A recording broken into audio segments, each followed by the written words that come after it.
Aí tem também, dando continuidade, a tuberculose pulmonar, né?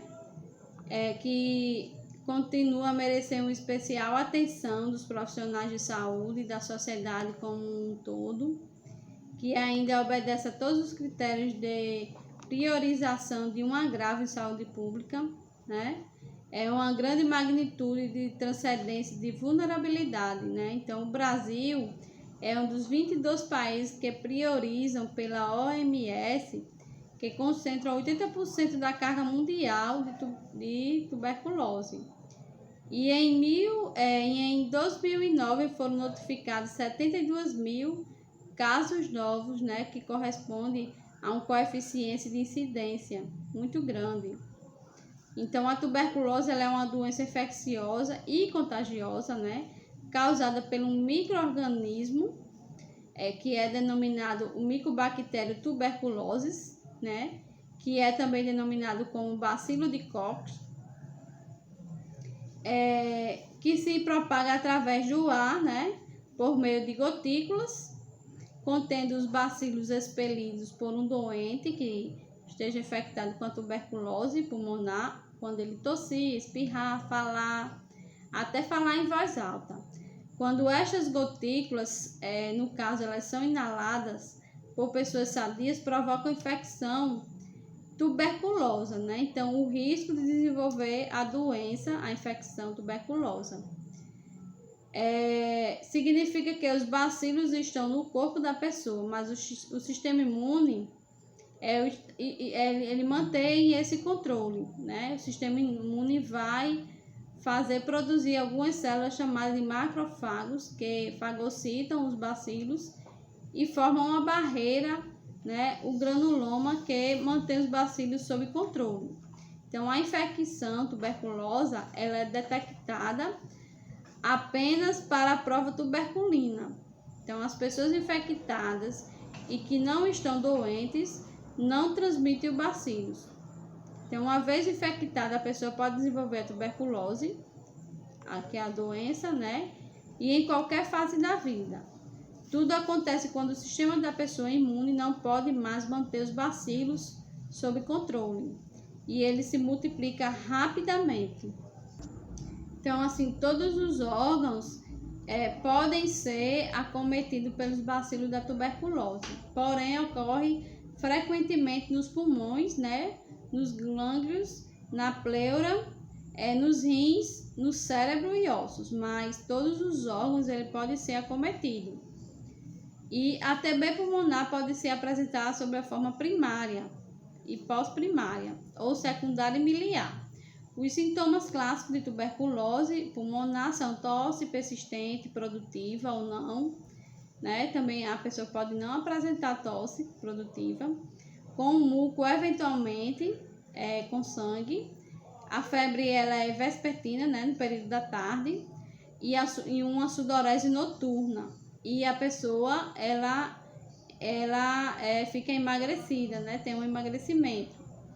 Então, a tuberculose pulmonar primária é mais comum em crianças e clinicamente apresenta-se na maior parte das vezes de forma insidiosa, né?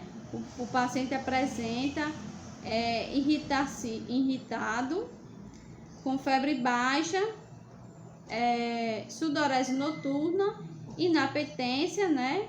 E o exame físico pode ser inexpressivo. Muitas vezes o exame pode ser inexpressivo nesses casos. E a TB pulmonar pós-primária pode ocorrer em qualquer idade, mas comum em adolescente e em adultos jovens, né? Tem como característica principal a tosse seca ou produtiva, né? E a expectoração pode ser purulenta ou mucoide, com ou sem sangue, né? Então, a febre vespertina sem calafrios não costuma ultrapassar 38,5 graus Celsius e a sudorese noturna e a anorexia são comuns.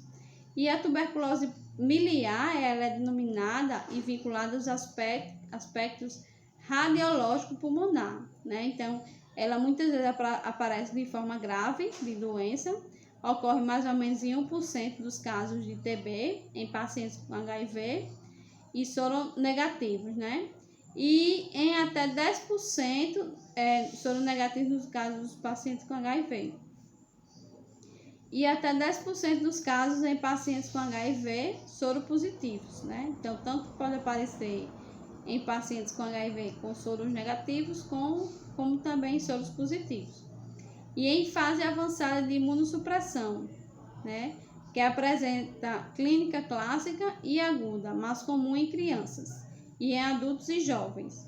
Os sintomas são febre, astenia, emagrecimento, que em associação com tosse ocorre em 80% dos casos. O exame físico mostra hepatomegalia, 35% dos casos, alteração do sistema nervoso central, 30% dos casos, e alterações cutâneas do tipo eritemato, papulovesiculosas. Então, assim, o diagnóstico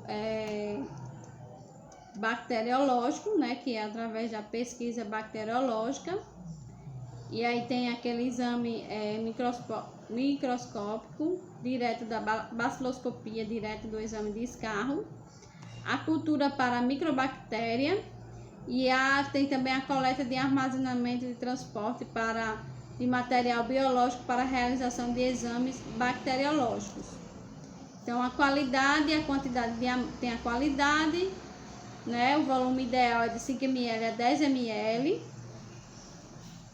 Então, essa amostra tem que ser de uma forma bem eficaz, né? Uma boa amostra de escarro, que promove a árvore brônquica, né? Obtida após o esforço da tosse. A pessoa tem um certo esforço para tossir, né? Para que ela venha colher aquele escarro, né? Para que ele venha ter uma eficácia, o exame. Então, tem que ser nessa faixa, tem todo o procedimento correto, 5 a 10 ml, né? E um recipiente material deve ser coletado, aqueles potinhos de plásticos. Tem que ser, esse pó tem que ser de rosca, com a capacidade de 35 ml a 50 ml, identificado com o nome do paciente, a data da coleta. Deve ser feita no corpo do pote, né? Nunca fazer na tampa, mas fazer essa identificação no corpo. O local da coleta, as amostras devem ser coletadas em local aberto, né? Não pode ser em local fechado, tem que ser no local aberto, com janelas abertas, de preferência ao ar livre ou em condições adequadas para a biossegurança.